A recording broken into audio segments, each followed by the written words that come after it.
Welcome to new TV Telugu. Andhra Pradesh assembly సమావేశాలు notification విడుదలైంది. ఈ నెల 22వ తేదీ నుంచి ఉభయ సభలు ప్రారంభం కానున్నాయి. ఉదయం 10 గంటలకు గవర్నర్ ప్రసంగంతో ఉభయ సభల సమావేశాలు మొదలు కానున్నాయి. Assembly secretary general Prasanna Kumar notification జారీ చేశారు.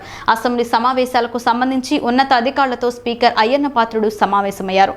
అసెంబ్లీ సమావేశాల నిర్వహణపై చర్చించారు. ఈ నెల 22వ తేదీ నుంచి ఏపీ అసెంబ్లీ సమావేశాలు నిర్వహించేందుకు ఏర్పాట్లు చేశారు. అసెంబ్లీ సమావేశాల నిర్వహణపై వివిధ శాఖల ఉన్నతాధికారులు, పోలీస్ అధికారులతో శాసన మండలి చైర్మన్ మేషేను రాజు, స్పీకర్ అయ్యన్న పాత్రుడు ఇద్దరు సమావేశమయ్యారు. సమావేశాల సందర్భంగా తీసుకోవాల్సిన భద్రతాపరమైన చర్యలపై వారితో చర్చించారు. ఈసారి సమావేశాలు 5 రోజుల పాటు నిర్వహించాలని శాసనసభ మండలి నిర్ణయించారు. ఈ సమావేశాల్లో క్వశ్చన్ అవర్ ఉండనుంది అని కూడా తెలుస్తోంది. గవర్నర్ ప్రసంగంతో తొలి రోజు సభ ముగియనుంది. సభలో 3 అంశాలపై ప్రభుత్వం శ్వేతపత్రాలను విడుదల చేయనున్నారు. మద్యం, శాంతి భద్రతలు, ఆర్థిక అంశాలు ఇందులో ఉన్నాయి. ఇప్పటికే సీఎం చంద్రబాబు 4 అంశాలకు సంబంధించిన శ్వేతపత్రాలను మీడియా వేదికగా విడుదల చేసిన సంగతి తెలిసిందే.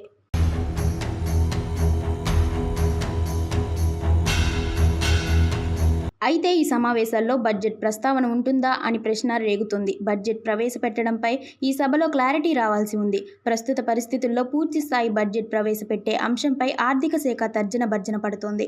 ఓటాన్ అకౌంట్ బడ్జెట్నే ఇప్పటికీ కొనసాగించే ఆలోచనలో టీడీపీ సర్కార్ ఉన్నట్లు తెలుస్తోంది. మరో 3-4 నెలల పాటు ఓటాన్ అకౌంట్ కొనసాగేలా ఆర్డినెన్స్ తేవాలని ఆర్థిక శాఖ భావిస్తున్నట్లు తెలుస్తోంది. సెప్టెంబర్లో పూర్తి స్థాయి బడ్జెట్ ప్రవేశపెట్టే అవకాశం ఉందని సమాచారం. దీనిపై ప్రభుత్వం నుంచి ప్రకటన రావాల్సి ఉంది.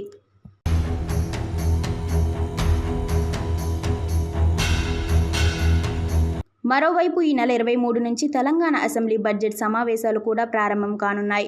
మంగళవారం ఉదయం 11 గంటలకు శాసనసభ ప్రారంభం కానుంది. ఈ మేరకు దాని నోటిఫికేషన్ కూడా విడుదలైంది. పార్లమెంట్ ఎన్నికల సమయంలో 4 నెలల కాలానికి ఓటాన్ అకౌంట్ బడ్జెట్ను ప్రవేశపెట్టిన సంగతి తెలిసిందే. ఇప్పుడు జరగబోయే సమావేశాల్లో పూర్తి స్థాయి బడ్జెట్ను ప్రవేశపెట్టనున్నారు. తెలంగాణ సర్కార్ వారు ఈ బడ్జెట్ సమావేశాలు వారం రోజుల పాటు జరగనున్నాయి. ఈ నెల 23న కేంద్ర బడ్జెట్ను ప్రవేశపెట్టనున్నారు. రాష్ట్రానికి కేటాయింపులు బట్టి పూర్తి స్థాయి బడ్జెట్ను సిద్ధం చేయనుంది రేవంత్ సర్కార్. ఈ నెల 25 లేదా 26న పూర్తి స్థాయి వార్షిక బడ్జెట్ను ప్రవేశపెట్టే అవకాశం కూడా ఉంది.